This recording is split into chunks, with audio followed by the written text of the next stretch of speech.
Hey, Scotch Test Dummies. We're back with the actual review of Black Bottle. This Blended. time, no surprises. I like the surprise. Yeah, it was a good surprise. You don't have another bottle for me? No. Hey, that's that bottle you owed me. You got me back. I got you back for that bottle. Let's test it. Test it! That's the winner chicken dinner.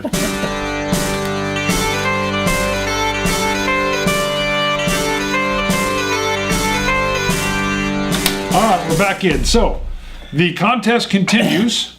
This is Black Bottle that's been poured into the Dragon glassware. This is the tilted diamond tumblers. Yeah, you can't really put our coins on this If one. we had our Texas coins, we're talking about doing a giant Texas coin at everything's some point bigger in time. Texas. That's right. I still It'd don't fit on think they there. would hold on at the angle.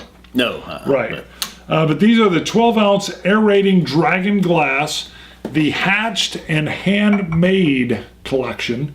All right. These were sent to us for review, and we're going to be giving away this one. So this is a 2-week contest because I pulled the shenanigans with the other one. If you haven't seen, do you remember the number episode it was? Basically, we start off with a Black Bottle, and then I surprise him, and I give him the Balvenie Ton 1509 batch 3. Episode 351. Episode 351. All right. So this contest is going to run 2 weeks. Just a reminder on the contest: if you want to own, they come in a pair. So there's 2 of these, and the one that you get out, you got to send an email to Scott. Sorry, it's Bart actually, isn't it? Yeah, it's Bart at ScotchTestDummies.com, and in the subject line, you must put Dragon Dummies. That is DRA, all right, GON, Dragon. Like the mythical it's got the tail. breathing. Well, maybe it's not even mythical. It's maybe mythical, they actually maybe. existed. The Dragon, and then Dummies is in us, DUMMIES. Do the subject like that because I'm going to search them out by that.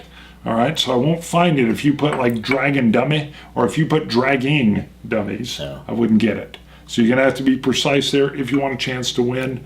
And we're sending this box. This box we will ship to the winner. It's still sealed. It's sealed. Have not opened Is that a it. U.S. only competition?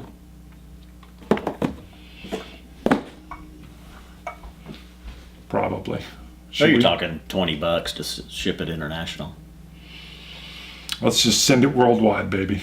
Okay. If we get burned and it's $80 to Australia, I'll be sad. But that's all right. I'll be sad. Someone down there will get the glass, and I hope it survives the trip. All right, so first of all, what do you think of these? I haven't consumed from it yet. And we poured kind of slow. The ones I think I've seen have ice in them, although I don't think the cover shot does. No, the cover shot just has the liquid. But I would pour more than this. Like, I'll be honest with you, if I was drinking bourbon, that's what I would pour in here with some ice. It's a nice August day, and I've got my Dragon glassware out. Now these are 12 ounces. They'll hold quite They a are. bit more than we got. About an ounce in there, maybe. Diamond A little over. tumblers. This is 40%, a blend of grain and Isla whiskeys. Mm-hmm. So again, but Now- yeah, I would probably do bourbon if I was doing this. I like the tip. I sample. I didn't take notes, but I did sample this a couple of times at home, and I was surprised. This is a $20 bottle, Right. people. Yes. Right? If you didn't know that, I mean, this is a bottom shelf. By the way, I love Probably- this. This is my favorite Boba Fett shirt. That's nice. Probably one of the better or the best bottom shelf blended scotches you'll buy. Okay. If your choice is this or Inverhouse, Well, this. Black Bottle for sure. But you But could I mean, there's probably get still other. 1.75 Inverhouse for $20. Yeah. I just saw it. Now I'll tell you though, on the nose, there's more salt here.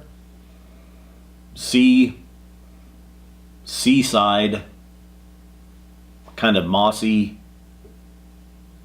and salt water than what I remember. Wow.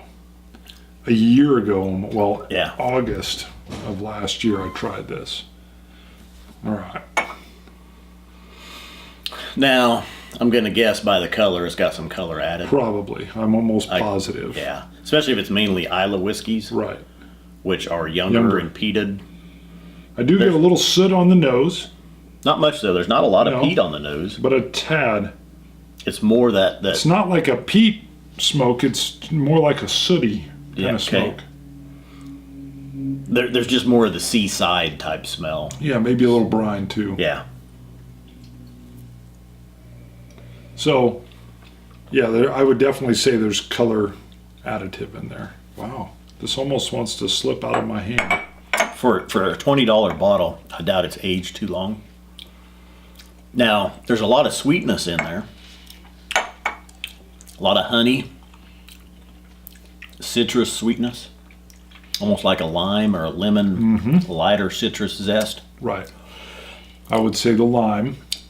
A little bit of that seaside. The thing that's not on the nose though. I'm getting mainly salt and the seaside, the brine notes on the nose.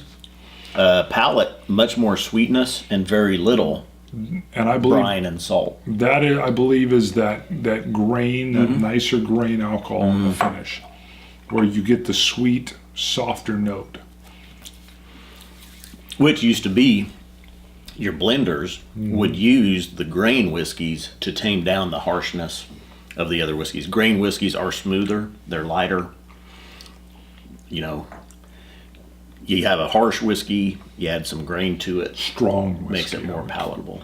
Strong. Very well. Right.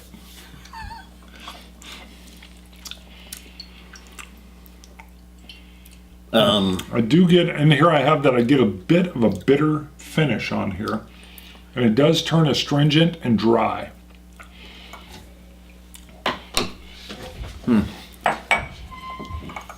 But the finish is still sweet.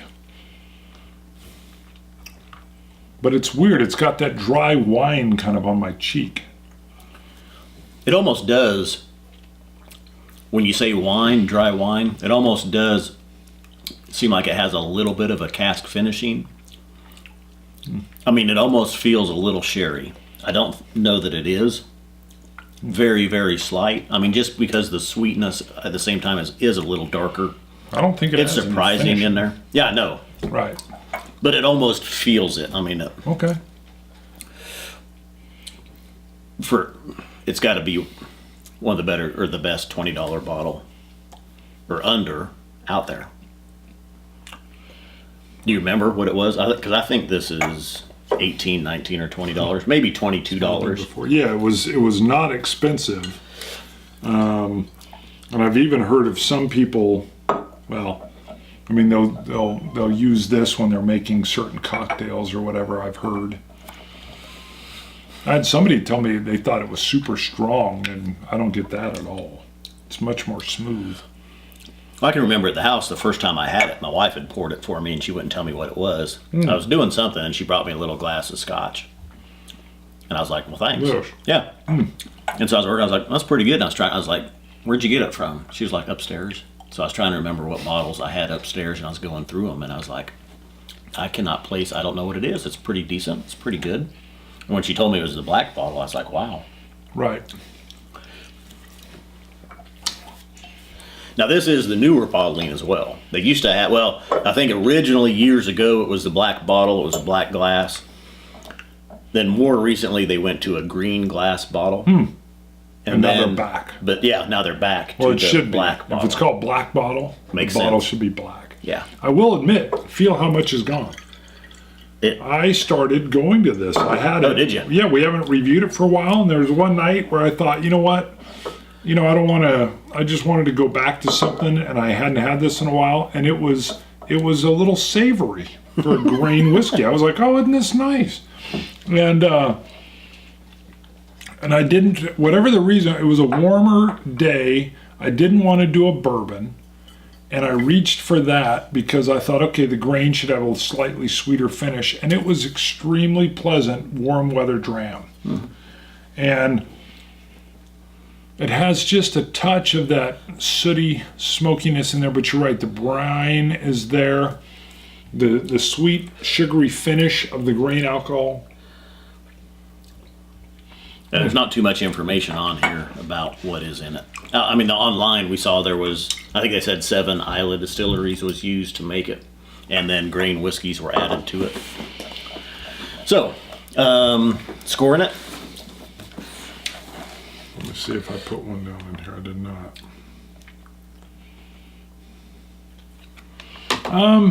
88 for me. because it surprised me. I'm going to be honest, with the grain in there, I had a little lower expectation for it. It's a summer 88. There's an equivocal. So I wouldn't wrap up around the fire with this. All right, wow. But yeah. 87, I was in that same range. I was trying to decide 86, 87. 88 was maybe a little high. The thing is, though, even at 40%, it feels a little heavier, a little higher. Not much. I mean, I've had 40%ers that were definitely 40%. It's just and felt watered down. Right. This doesn't feel watered down. I mean, it's got a slight velvety feel, which I like, and the finish lingers with a trailing kind of briny, smoky sweetness. Nothing, I mean, we're not talking a Lafroig smoke here at all. No, very slight, present, very slight wisp of it. Right, and it's kind of tantalizing. And I think that's the part that this... Tantalizing or titillating? No, titillating's kind of like beforehand, I think. I don't know, maybe they both are. But tantalizing was, as I was sipping it, I actually was like, well, let me have a little more. And then I would sip it, and as it finishes, it almost calls for me to come back. It's like a Dorito. I put a few Doritos in, and I'm called back to the bag to have some more. This is, I finished it, I thought, well, let me pour a little bit more. And I would drink that and go, wow, that is just a beautiful, sweet finish that makes me want to refill my glass. That was what surprised me. There are definitely harsher whiskeys out there in this price range. And like I said, I think when I went back to this, it was a hot June, maybe July, and I just found it brought that refreshingness with it as well, which was very pleasant. So I like this as a slightly, it's got that Isla summer finish to it, which was kind of nice for me, especially with the grain in it. And so is it worth it at this price? Yes. Yeah. I mean, I'll be honest with you too. If you have a whiskey drinker and they weren't sure, they wanted to try a scotch or something, but you wanted to give them a little something, I think if you poured this in, if they hate it, whatever, but it's not going to overpower. It's a lighter entry kind of level point. I don't know. I mean, if they're wanting a single malt, obviously don't go pour them, this blended grain, but it brings some nice pleasantness to it. So, all right. I just got to looking on the glasses because I was thinking on August 5th, the Balvenie Ton 1509 Batch 3 will air. That's when we started the contest. This review will be on August 12th. You have until August 19th. So we'll say midnight on August 18th. How's that? To be the night before. I think that's good.